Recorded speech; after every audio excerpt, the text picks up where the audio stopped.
माँ, दीदी और मेरे शगुन में भेदभाव क्यों आ गई बेटा? बड़ी देर कर दी। आज महिमा जी अपनी छोटी बेटी रेशमी को देखकर खुश होते हुए बोली।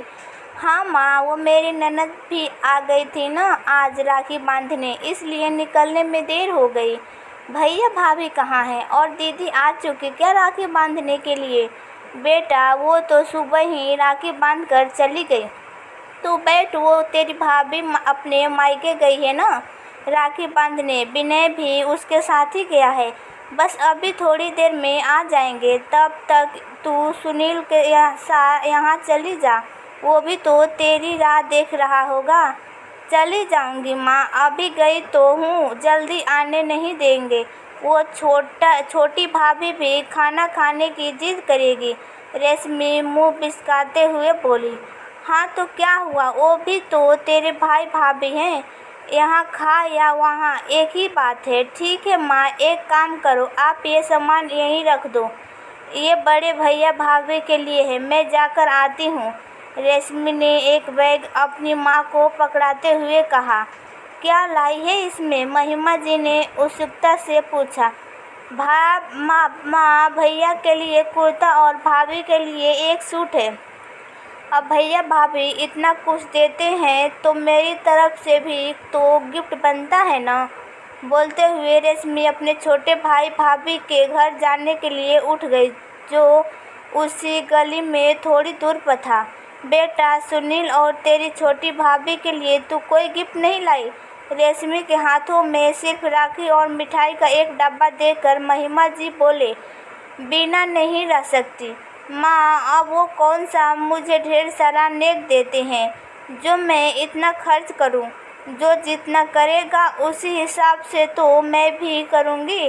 रेशमी बोली। बेटा, भाई बहन के रिश्ते में हिसाब किताब नहीं देखते, बहन के लिए तो सभी भाई बराबर होते हैं।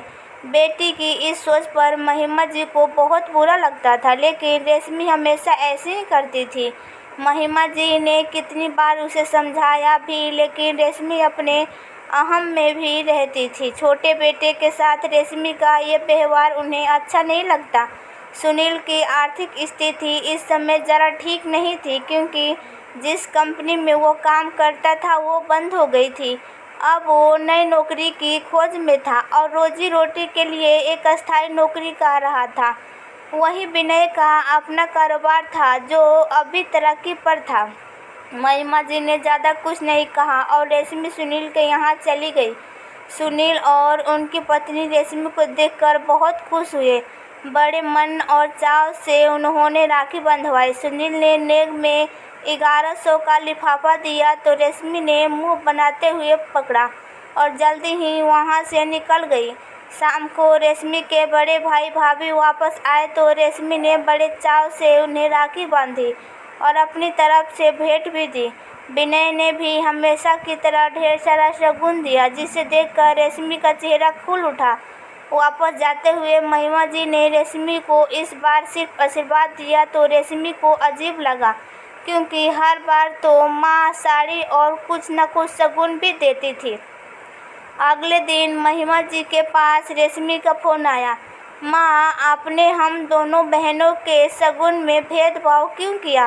दीदी बता रही थी कि आपने उन्हें कल इतनी सुंदर साड़ी और कंगन दिए, लेकिन मुझे कुछ नहीं पता है मुझे कितना बुरा लग रहा है। रूठते हुए रेशमी बोली।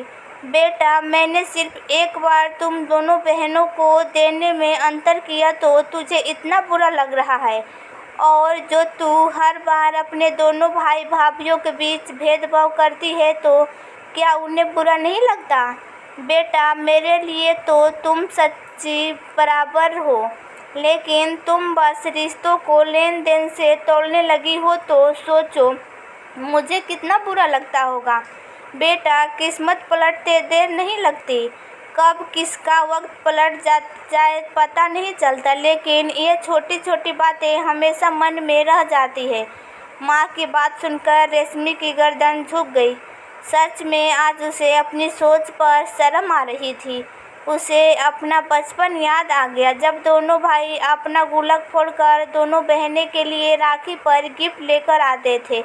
दोनों बहनों भी अपने हिस्से का चॉकलेट मिठाई भी भाइयों को खिला देती थी। साल भर उन्हें इस दिन का इंतजार रहता था। कितने प्यारे थे वो दिन जब रिश्ते के बीच पैसे का कोई मोल नहीं था। रेशमी की आंखें नम हो गई थी।